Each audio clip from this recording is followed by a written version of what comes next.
কানাডার বিপক্ষে 2-0 গোলের জয় পেয়ে কোপার ফাইনালে উঠে গেছে বর্তমান বিশ্ব চ্যাম্পিয়ন আর্জেন্টিনা। কোপার ফাইনালে যখন তারা উঠে গেছে তখন ফাইনালে তাদের প্রতিপক্ষ কে হচ্ছে, উরুগুয়ে নাকি কলম্বিয়া?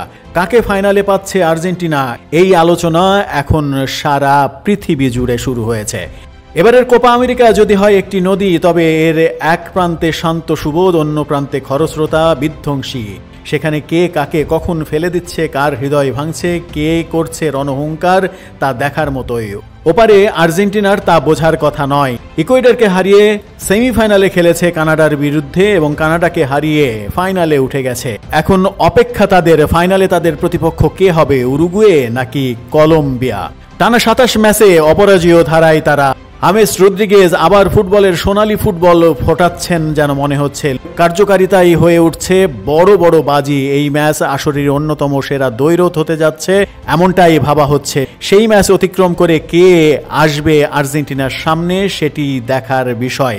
উরুগুয়ের সাফল্যের হারটাই বেশি। 12 ম্যাচের মধ্যে 6টাই জিতেছে তারা, ড্র হয়েছে 3, হেরেছে 3টি। গত কোপায় সর্বশেষ মুখোমুখি হয়েছিল তারা ট্রাইবেকারে, সেটা জিতেই কলম্বিয়ায় সেমিফাইনাল খেলেছিল আর্জেন্টিনার বিপক্ষে। কোপায় নভেম্বরের মতো শেষ 4-এ খেলছে কলম্বিয়ানরা, সেখানে উরুগুয়ে সেমিফাইনালে উঠেছে 13 বছর পর। 2011-তে সর্বশেষ শিরোপাও তাদের। এবার কি শিরোপায় হাত বাড়াবে তারা?